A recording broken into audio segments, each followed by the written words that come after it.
C'est comment les pics? J'espère que vous allez bien. Donc c'est votre gars Chisemi pour une nouvelle vidéo. On se retrouve cette fois-ci dans un cadre un peu plus calme, plus posé. On va pas courir à droite à gauche, regarder un match. Ouais. Cette fois, je souffle un peu. On a fait ça 2 semaines d'affilée. C'est bon. On revient cette fois-ci avec une vidéo plutôt courte mais assez importante, histoire de faire un petit update en gros de ce qui se passe. On m'a beaucoup posé la question à plusieurs reprises sur Insta, sur TikTok, dans les vidéos et tout. Donc il fallait que j'y réponde dans une vidéo et expliquer aussi pourquoi, parce que ça s'est pas fait du jour au lendemain. Mais du coup, oui, j'ai changé de club. Du coup, dans cette vidéo, je vais vous expliquer pourquoi j'ai changé de club. Première raison pour laquelle j'ai changé de club, c'est que j'ai déménagé. Donc même avec la meilleure des volontés, j'aurais pas pu rester là-bas parce que ça faisait trop loin.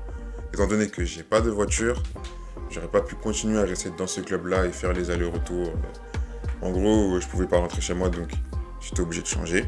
Deuxième raison, alors, j'ai pas envie que ça soit mal interprété ou quoi. En tout cas, essayez de voir le bon côté du truc. Je vais vous expliquer pourquoi je dis ça. Si vous voulez, je suis reconnaissant de ce que j'ai pu faire dans mon premier club. Je suis reconnaissant de ce qu'on m'a appris, des coachs, des joueurs, ce que j'ai pu apprendre d'eux. Mais dans ce club-là, donc les Templiers, la façon dont on m'apprenait les choses, ça passait pas toujours avec moi.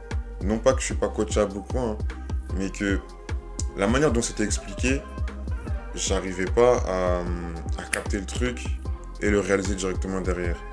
Par exemple, il va me dire, ouais, faites l'exercice de telle façon, mais la façon dont c'est tourné, ça passait pas, et du coup, j'y arrivais pas. Après, peut-être que c'est dû aussi au manque d'expérience que j'avais, vu que c'était vraiment ma première année, et que peut-être que je mettais la barre aussi trop haut par rapport à ma progression. Mais c'est comme ça que je le voyais. Du coup, c'est un gros point qui a fait que, dans tous les cas, je me disais peut-être que je vais pas rester. Troisième raison pour laquelle j'ai voulu partir, c'est que j'avais peur d'être dans une zone de confort là-bas. Je vous explique, avant que ça soit mal interprété. Encore une fois, si vous voulez, aux Templiers, on n'était pas énormément de joueurs, surtout à mon poste. Donc j'ai pu avoir la chance, en première année, de jouer des matchs. Malgré le fait qu'il y ait des joueurs qui soient super bons, j'ai eu la chance là-bas de pouvoir jouer. Je voulais pas tomber dans ce truc de bon, j'ai du temps de jeu, là je sais que je peux jouer dans tous les cas, donc je vais moins faire d'efforts. Comparé à d'autres joueurs qui le faisaient, je voulais pas tomber dans ça. Et mon objectif, moi, c'est toujours de jouer au plus haut niveau, de me donner à fond, tout le temps, tout le temps. Donc si j'étais resté dans une situation où, entre guillemets, j'avais ma place, j'allais moins lésiner sur les efforts et j'allais être dans une zone de confort en fait. J'allais me dire, bah, j'ai pas besoin de faire plus et j'avais peur que ma détermination baisse et tout ça. Parce que faut savoir qu'à l'extérieur du foot, c'est un des gros défauts que j'avais, c'est que je suis un partisan. Enfin, j'ai été un partisan du moindre effort. Donc j'allais faire les choses parce qu'il fallait les faire, mais j'allais faire le strict minimum parce que il n'y avait pas besoin de faire plus. Sauf que là, je voulais être dans une situation où c'est compliqué, c'est difficile, il faut que je travaille pour avoir ma place. Et là, dans le club où je suis, c'est le cas. Si je veux jouer, si je veux avoir ma place un jour, parce que c'est pas encore le cas, il faut que je m'entraîne, il faut que je travaille dur, il faut que je progresse et il faut que je mérite ma place. Et là, c'est ce sur quoi je suis en train de travailler. Et pourtant, le club où je suis, il est aussi super loin, hein. Je fais 2h30 aller, 2h30 retour. Quand je finis l'entraînement, je rentre à 1h du matin.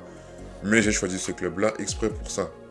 Parce que je sais que c'est pas une zone de confort du tout. C'est loin, c'est compliqué, je rentre tard, il y a la fatigue, il y a les transports.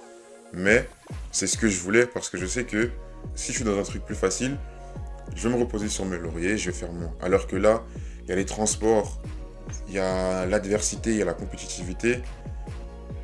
Je suis obligé de me donner en fait. Parce que sinon, je fais tout ça pour rien. Je prends les transports pour rien, je rentre tard pour rien. Et j'ai fait exprès de mettre tout ça en place pour justement me faire violence et me dire, ok, si tu fais ça, faut que ça soit pour un vrai but derrière, faut qu'il y ait une vraie raison. Donc, tu es obligé d'y aller à fond. C'est soit tu vas à fond, soit tu fais rien. Parce que c'est pas facile à vivre au quotidien, mais vu que c'est ce que j'ai choisi, moi ça me va. Quatrième raison pour laquelle j'ai choisi de changer de club, c'est que j'ai toujours été attiré par le haut niveau. Dans le sens où je suis quelqu'un de très très compétiteur. Non pas qu'il n'y avait pas de compétition dans mon club, justement si, parce que je suis parti de zéro, je suis arrivé à quelque chose, mais j'avais besoin de plus. Les Templiers, c'était un club de division 2, et là, je suis parti dans un club de division 1. Donc, je voulais voir quelle était la différence de niveau entre déjà les joueurs forts de mon club que j'ai connu en Division 2 et les joueurs élites de Division 1 et voir où moi je me situe. Parce qu'en voyant cet écart de niveau-là, je sais à quel point je dois travailler, ce sur quoi je dois travailler au quotidien et que justement, il ne faut pas que je relâche mes efforts parce qu'il y a des gens qui sont devant moi et tant que je ne les aurais pas rattrapés, je suis obligé de continuer, je ne pourrais pas m'arrêter. Je suis quelqu'un de très très compétiteur et je suis beaucoup plus stimulé quand je suis avec des personnes beaucoup plus fortes que moi que des personnes qui ont mon niveau ou moins. Je sais qu'avant, quand je faisais du soccer, ça m'est déjà arrivé d'être dans des situations sur le terrain où je m'ennuie parce que le niveau il n'est pas assez élevé, il n'y a pas assez d'enjeux. Et j'ai senti que à cause de ça, j'étais en train de régresser. J'étais même pas en train de stagner, mais je régressais. Là, je vais vraiment être dans une situation inverse où je suis en mode, ok, il y a tant de personnes qui sont devant toi et l'écart il est énorme. Et si tu veux jouer avec eux, tu es obligé de devenir fort. Donc ça, c'était les raisons pour lesquelles j'ai changé de club. Peut-être que pour certains, c'est pas de bonnes raisons, c'est de mauvaises raisons. Ou peut-être que je vais me casser la figure à cause du niveau. Mais c'est un choix que j'ai voulu faire parce que je sais que je progresse vite dans un environnement qui est difficile pour moi. Pour moi, en vrai, là on sort un peu du contexte du foot. Je trouve que c'est plus facile de progresser quand on n'est pas dans une zone de confort. Ouais, ça fait très vidéo de développement personnel, mindset et tout, mais je vous assure que c'est réel. Le club que j'ai choisi de rejoindre, en vrai, c'est même pas une surprise. Parce que si vous me suivez sur Insta, je parle beaucoup avec des joueurs de là-bas, je les reposte, je les republie. Plus, j'ai fait plusieurs vidéos sur eux. Il y a eu la vidéo où j'ai fait l'essai chez eux, la vidéo où j'ai filmé le match universitaire, et la dernière vidéo là, où j'ai filmé le match élite. Donc, je suis parti chez les Molosses d'Asnières. Donc, c'est un club qui m'a vraiment plu, de par la structure qu'il y a, l'ambiance qu'il y a dans l'équipe, et puis j'ai pu avoir l'occasion de parler avec des joueurs avant d'aller là-bas, parler avec des coachs. J'ai pu découvrir un peu quelle est la mentalité des joueurs de là-bas, même si il y a une réputation un peu bizarre autour de ce club. Je sais que c'est un club où je peux quand même progresser, prendre du niveau et surtout prendre du plaisir dans le sport. Parce qu'il y a l'ambiance de l'équipe que je recherche. Vous voyez, des fois dans les sports co, il y a toujours cette équipe où les joueurs ils sont super soudés. Et là-bas, j'ai l'impression qu'il y a ça. Et c'est ce que je recherche. Parce que dans une équipe comme ça, vous êtes obligé de bien jouer. Parce que tu vas être soudé avec les joueurs de ton poste. Il y aura une rivalité de fou qui va se créer, mais vous allez progresser. Et les joueurs qui sont à d'autres postes, tu vas te défoncer sur le terrain pour eux. Parce que tu sais que tu joues pour ton pote, pour ton collectif aussi. Donc c'était ça aussi qui m'a poussé à aller là-bas. Et voilà, hein. Là, actuellement, je suis pas en équipe 1 parce que j'ai repris qu'en janvier, alors que ça a commencé en septembre à cause de la blessure. Je suis en équipe 2, j'essaie de progresser petit à petit. Entre-temps, je regarde les matchs de l'élite et je vois la différence de niveau. Franchement, je m'amuse. Je sens que je progresse à chaque entraînement, même s'il y a des hauts, il y a des bas.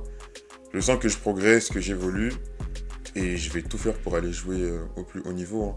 Franchement, là, je l'annonce publiquement, c'est un défi. Je sais pas quand est-ce que ça va se faire, mais je vais tout faire pour. Vraiment, je vais tout faire pour. Et puis si j'y arrive pas, c'est que j'ai pas réussi à avoir le niveau. Mais au moins, j'aurais essayé. Ça va être un sacré challenge. Peut-être que ça sera pas cette année, mais en tout cas, je vais continuer de bosser pour à travers les semaines, à travers les mois. La vidéo touche à sa fin. C'était plutôt short, mais c'était juste histoire d'expliquer un peu tout ça. Si vous avez kiffé la vidéo, n'hésitez pas à liker, à partager, à commenter et à vous abonner, bien entendu. Vous êtes trop des cracks, hein. Vous êtes trop des cracks. Je vois ce que vous faites sur les dernières vidéos là. Vraiment merci. Vous êtes vraiment trop des bons. Vous me donnez trop de force. Merci pour votre soutien. Merci pour votre force. Vous êtes vraiment trop des cracks. J'espère pouvoir vous le rendre un jour. Genre vraiment. En tout cas, on s'attrape pour une prochaine vidéo. C'était Chissemi. Prenez soin de vous. Peace.